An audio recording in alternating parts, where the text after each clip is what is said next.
जो लोग घरों में बैठे हैं, जो लोग घरों में बैठकर केवल सोशल साइट से जुड़े हैं, मैं उनसे भी कहना चाहूंगा, आवाज उठाइए। आप वोट किसको देते हैं नहीं देते वो मैटर नहीं करता है। यदि छात्रों का मुद्दा सही है तो आज इनके लिए आवाज उठाइए, क्योंकि याद रखिएगा, अगर आज आप आवाज नहीं उठाते हैं तो मारे तो एक दिन सब जाएंगे। कोई भूख से मरेगा, कोई दुख से मरेगा, कोई सत्ता की चाबुक से मरेगा, और जो बच जाएगा गोली और बंदूक से मरेगा। जैसे जो लोग घरों में बैठे हैं, आप किस राजनीतिक आइडियोलॉजी को मानते हैं? आज बड़ा ही दुर्भाग्य की बात है, आज नौजवान सपने सजाता है, नौजवान गांव की गलियों को छोड़कर दिल्ली जैसे शहरों में आकर बसता है, अपने माता पिता के गहनों को गिरवी रखकर, अपने पिता के खेतों को गिरवी रखकर वो पढ़ने के लिए आता है। वो इसलिए पढ़ने आता है कि उसकी आंखों में सपना होता है, हम पढ़ लिख कर अपने माता पिता का जो बोझ है उसे दूर करने का काम करेंगे।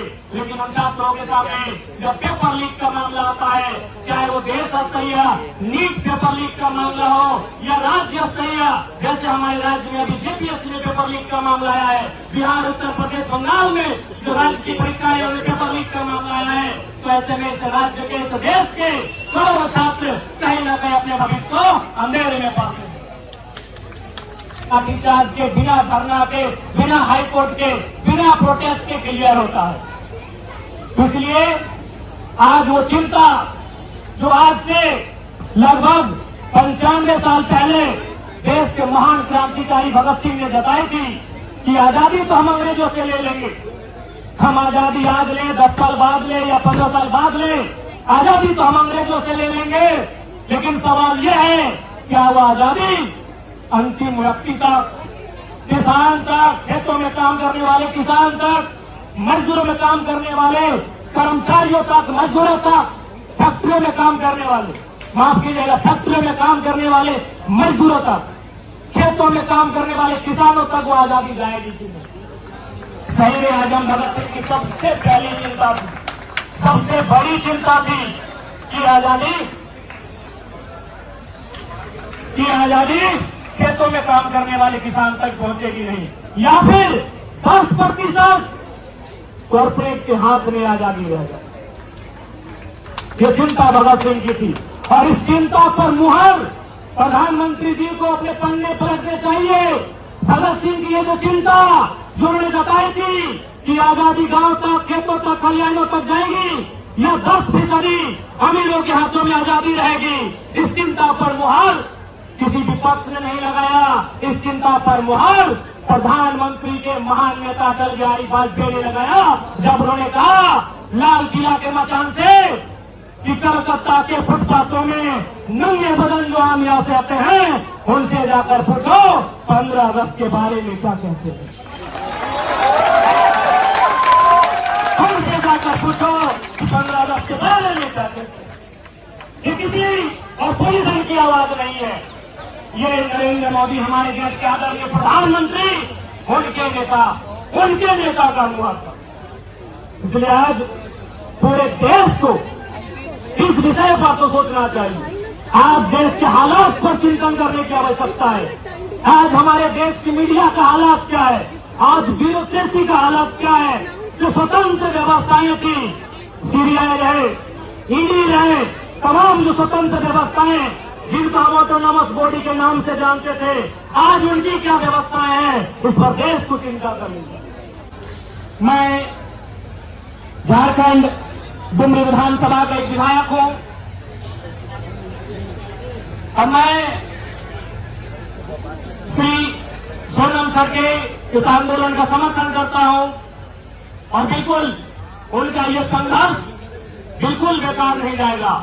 और साथ ही साथ आज जंतर मंतर के इस धारा से मैं पूरे देश के नौजवानों से, मैं देश के तमाम ऑपोजिशन लीडर्स, उनकी पॉलिटिकल पार्टियों से भी आग्रह करूंगा, अगर सरकार वार्ता के लिए तैयार नहीं होती है तो राज्य स्तर, जिला स्तर पर जाकर सत्याग्रह करने की आवश्यकता है, जिससे देश के सभी जो ऑपोजिशन में खड़े हैं उन्हें सहयोग करने की आवश्यकता है। घर में लाके खड़ा करते हैं, क्योंकि लोकतांत्रिक भारत है, तो फिर नरेंद्र मोदी से सवाल क्यों नहीं होगा? देश के वर्तमान प्रधानमंत्री महोदय से सवाल क्यों नहीं होगा? उनकी जवाबदेही क्यों नहीं होगी? ये तय करना होगा। आज बड़े दुर्भाग्य की बात है। और हमारे देश के प्रधानमंत्री आदरणीय नरेंद्र मोदी जी दिल्ली में रहते हैं, उनके पास इतनी फुर्सत है कि वो इटली मेलोडी चॉकलेट लेकर पहुंच जाते हैं। उनके पास इतनी फुर्सत है, उनके पास इतनी फुर्सत है कि 30 साल पहले उनको न्यूजीलैंड में मफलर मिला था, उन्हें संभाल कर रखा है। लेकिन प्रधानमंत्री जी के पास इतनी फुर्सत नहीं है कि एक व्यक्ति जो जीवन और मृत्यु के सैया पर अपने जीवन को दाव लगाकर इस राज्य के करोड़ों छात्रों के भविष्य के लिए जो हड़ताल पर अनशन पर बैठा है, उनसे बातचीत की जा सके, ये इनमें हिम्मत है। ये बड़े दुर्भाग्य की बात है। ये लोकतांत्रिक परिपाटी नहीं है, ये लोकतांत्रिक मर्यादा नहीं है। सामने आना चाहिए। प्रधानमंत्री जी को देश के शिक्षा मंत्री धर्मेंद्र प्रधान जी के साथ सामने आना चाहिए और उन्हें छात्रों के साथ, छात्रों के प्रतिनिधिमंडल के साथ बातचीत करना चाहिए और तथ्यों पर बात करना चाहिए। ये बड़े दुर्भाग्य की बात है। हम ऐसे इस देश को विश्व पटल पर नहीं ला सकते। हम ऐसे इस देश को श्रेष्ठ नहीं बना सकते हैं। ये लोकतांत्रिक भारत है, यहाँ आपको सवालों का जवाब देना होगा। ये भगत सिंह का भारत है, यहाँ आपको सवालों से भागना नहीं होगा, आपको जवाब देना होगा। बहुत ही दुर्भाग्य की बात है। आज एक साधारण सा युवा, एक साधारण सा भाई, एक बहन तैयारियों को लेकर अपने मन में अरमान सजाकर दिल्ली में, कोई पटना में, कोई राजस्थान के कोटा में, कोई अपने राज्य की राजधानी में जाकर पढ़ाई करता है। जितना आज दिल्ली का तापमान है, उससे कई गुना ज्यादा एक 10 बाय 10 के कमरे के तापमान को फेस करता है। 10 सालों तक, 15 सालों तक उस तापमान में, कमरे में कोई सुविधा नहीं, न एसी की सुविधा, न बिजली की सुविधा, न पानी की सुविधा। वो 10 साल संघर्ष करता है कि एक परीक्षा हो जाए, एक परीक्षा हो जाए, उस परीक्षा में मैं कम्पीट करूंगा, उस परीक्षा में मैं बैठूंगा और शायद मेरी नौकरी लग जाए और अपने माता पिता के सपनों को साकार कर दूंगा। और जब परीक्षा का सेंटर आवंटन किया जाता है तो मैं अपना अनुभव बताता हूँ, क्योंकि मैं आपको बताना चाहूंगा, मैं देश की तो बात नहीं करूंगा, मैं झारखंड के इतिहास का पहला विधायक हूँ जो आज भी स्टूडेंट है। मैं किसी पॉलिटिकल पार्टी से विधायक नहीं बना हूं, मैं पहले आपको बता दूं। अभी झारखंड में 81 विधायक है, 56 विधायक इंडिया फोरम से हैं और 24 विधायक एनडीए फोरम से हैं। हम अकेला इंडिपेंडेंट अपनी नई पार्टी से। झारखंड की हिस्ट्री का पहला एमएलए है जो सीधे कॉलेज से आकर एमएलए बने और अभी भी कॉलेज में है। मेरा 5th एनुअल सबमिशन हो चुका है पीएचडी में, इंग्लिश लिटरेचर में। कुछ दिन बाद मेरा ओपन वाइवा होगा और डॉक्टरेट की उपाधि दी जाएगी। इसलिए मैं छात्रों की समस्याओं को जानता हूँ, मैं छात्रों की समस्याओं को जानता हूँ, मैं उनके बीच आज भी रहता हूँ।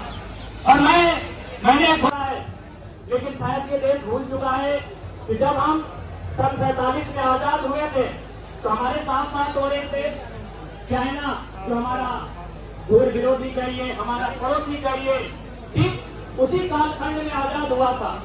लेकिन आज अगर दोनों देशों की तुलना की जाए, अगर दोनों देशों के आर्थिक या किसी भी विषय को लेकर तुलना की जाए तो आज वो चाइना हमसे काफी आगे निकल चुका है। इसका मूल कारण है उनके शैक्षणिक संस्थान, उनकी शिक्षा की पद्धति और उनके सरकारों का शिक्षा के प्रति नजरिया। लेकिन आज जिस भारत में हम जीवन यापन कर रहे हैं, जो युवाओं का भारत कहलाता है, जहां हम दम भरते हैं कि युवाओं का भारत है और युवाओं का संबंध परीक्षाओं से होता है, और आज इस देश की सारी परीक्षाएं कहीं न कहीं कटघरे में आकर खड़ी हो जाती है। और ऐसे में जब एक महान समाज सेवी भूख हड़ताल करते हैं और सरकार बात करने के लिए नहीं आ पाती है, तब हमें कहीं न कहीं हमारा लोकतंत्र से विश्वास कमजोर होता है। मैं ये नहीं कह रहा हूँ जो प्रोटेस्ट करने वाले छात्र हैं वो 100% सत्य है। मैं ये भी नहीं कह रहा हूँ कि सरकार के जो मंत्री हैं वो 100% सत्य हैं। लेकिन लोकतंत्र का मतलब होता है संवाद करना, उन्हें संवाद करनी चाहिए। तथ्यों के आधार पर बातचीत करनी चाहिए और उन तथ्यों के आधार पर तय करना चाहिए कि सही कौन है और गलत कौन है और ये फैसला करना चाहिए। लेकिन आज दुर्भाग्य की बात है, सरकार सवाल के लिए तैयार नहीं है, सरकार संवाद के लिए तैयार नहीं है। ये बड़े दुर्भाग्य की बात है। आज जिस देश में मृत्यु के 60 साल बाद भी देश के पहले प्रधानमंत्री पंडित जवाहरलाल नेहरू को हम कोसते हैं, आज इस देश में इंदिरा गांधी को कोसते हैं, लेकिन इस देश की विडंबना है कि वर्तमान प्रधानमंत्री जो 12 सालों से प्रधानमंत्री हैं, आप उन पर सवाल नहीं कर सकते, आप उनसे सवाल नहीं कर सकते हैं।